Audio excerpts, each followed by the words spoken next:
It's our final Greetings from the Garden State episode of the year here on Jersey Magazine. Mike Ham, who of course is from Greetings from the Garden State. And Mike, this week you're putting together like a top 10 of your favorite episodes from the year. Tell us about that. Yeah, so basically, we have tried to release new episodes over the holidays, and people are just preoccupied with some other stuff. And I do like to call back on some of the episodes that we've done throughout the year and in our time doing Greetings from the Garden State and everything that every place we've been, and all the stuff that we've done. So basically, we take our top 10 episodes of the year, and re-release them for people that maybe missed them the first time, want to listen to them again. Obviously, they still exist in the internet, on the web. But at least we're bringing them back for people to kind of harken back and give some props to episodes out of, if we release 50 something episodes a year to be a top 10 episode and one of our most popular episodes, it's a big deal. I believe all the cool tech kids call that repurposing. Yes. Yeah. I was going back through some of the episodes that you and I have done, and we've only been doing this for about half of a year now. And there were four that immediately came to mind that really stood out for me. One was Rutt's Hut. Naturally. The other was John Kaz. Yep. John Kaz's Coffee. Kaz. What a great story he is. Yep. The Great Notch Inn. You can't be in New Jersey, especially in northern New Jersey, and not know about the Great Notch Inn. And the other one was Denise Rue and psychedelic therapy, which I think, Mike, may have been the most interesting episode of the year that you did. Yeah, I mean, I knew that you were really into that one. It didn't make the top 10, unfortunately, but it was still definitely a popular episode for us and really like a separation from kind of the normal content that we do week to week. A lot of our stuff, a lot of the places that you mentioned are hospitality driven, Ruts Hut, Great Notch Inn, places like that. But Denise and all the stuff that she's doing with the Psychedelic Therapy Association is really interesting and really important. And I do think that that was a really cool episode to do that kind of disconnected from all the stuff that we've done throughout the year. It was very interesting, and it makes you look at different types of medicinal therapy Yeah. from what you may, have a preconceived notion about. Yeah. And that's the thing, like, all these places that we've done, and, we've this year, I'm very lucky to have had some really great guests on. Like we kicked off the year with Eric LeGrand. That was our first episode of the year. We did stuff with the New Jersey Devils and Ken Danico this year. We did stuff with the World Cup host committee. And then other places like Ruts Hut, Great Notch, like legendary places here in the state of New Jersey. And my favorite part of why I do the show, and I feel like it's very similar to what you do with Jersey Magazine, is the idea that like I'm learning so much all the time, about the stories behind these places, and particularly with Denise and all the stuff that we were talking about with the psychedelic therapy. That was something that I knew literally nothing about. Really, the only thing I think we talked about it on your show, just the idea of like, Aaron Rodgers going into the darkness bubble, before he actually decided to go to the Jets or whatever it was. That was like the only thing that I knew about it, and I knew maybe some friends have dabbled in the dark arts before too, but this was just a really cool way to kind of learn from an educated person about what this stuff is, how it works, and how it can help people. One of the more unusual episodes of this past year was about pole dancing. Yes, that was, I mean, listen, that was one of my favorite episodes too.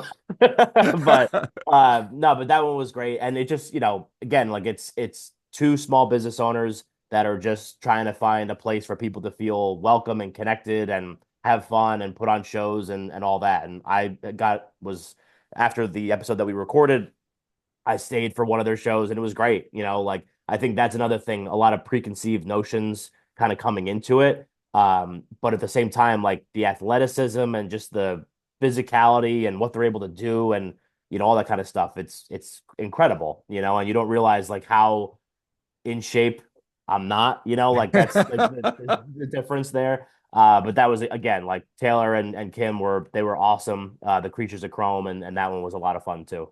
And also there was a segment you did on private investigators that was really fascinating. Yeah, that one was a lot of fun. And again, like a lot of the ones that I feel like you and I are just talking about now are like those, those stories that maybe like everyone kind of thinks that they know going in, but that they really don't know. And working with Barry and Jen and talking about all the stuff that they do, like, sitting in cars, wearing disguises, following people, catching cheaters, like all that kind of stuff to me is really interesting. We had a lot of fun doing that one too. You made reference to it just a few minutes earlier, and it predates you joining me here on Jersey Magazine, but that would be the segment that you did with Eric LeGrand, who is an amazing story. Oh yeah, I mean, if you don't know Eric LeGrand's story and you live in New Jersey or really anywhere in the country, I feel like you're living under a rock. I mean, just everything that he went through, obviously like infamously getting paralyzed in 2010 at MetLife Stadium playing for Rutgers on a kickoff coverage or whatever it was. And then everything that he's been able to do from then until now is really incredible and inspiring. And like I feel like the stuff that when you hear a story like that, I feel like not always do they resonate when you actually meet them in person. But Eric is the complete opposite. Like he is literally just like this magnanimous personality, like just so friendly, so energetic, so positive. Um, it was a great way to kick off the year for sure. And then everything he's been able to do since then with the LeGrand Coffee House down in Woodbridge, with the LeGrand whiskey that he has. And then, he's broadcasting games for Rutgers on the weekends. It's just like, it's so awesome to see. And just, I know that sometimes he'll wear like my little logo on his, he has like the beanie or whatever. And like that to me is just like a cool thing to kind of have that connection with him.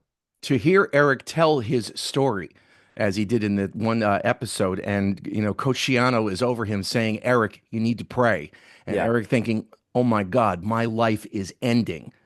Yeah. And then to see what he's done, inspirational. Mike doesn't even begin to cover what his story is about. Yeah, it's like I mean, there's been a lot of inspirational stories for sure on the show. Obviously, like Eric's is in a league of its own, but I mean, I definitely think that it does make you to kind of take stock of your own life, your own issues, your own problems, like how busy you are that day. It takes him 2 hours to get ready in the morning because he can't do it himself, and everything that he's able to do, even with that kind of hurdle or barrier or whatever.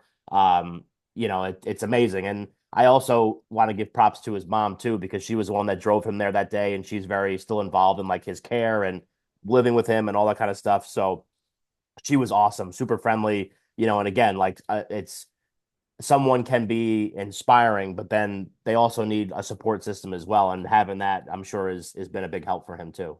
And to watch the Rutgers University family, especially the athletic family, rally around him from that point on through today is really inspirational as well. There's that word again. Yeah, I mean that's really what it is. And that's honestly this is different, but like really when we started the show, my big thing and one of the things I was really interested in is just kind of the sense of community around the state of New Jersey and like the people that live here because my favorite thing about Jersey is we are the most it's not my favorite part. We are the most densely populated state in the country, but we're also one of the most culturally, racially, all different kinds of diverse.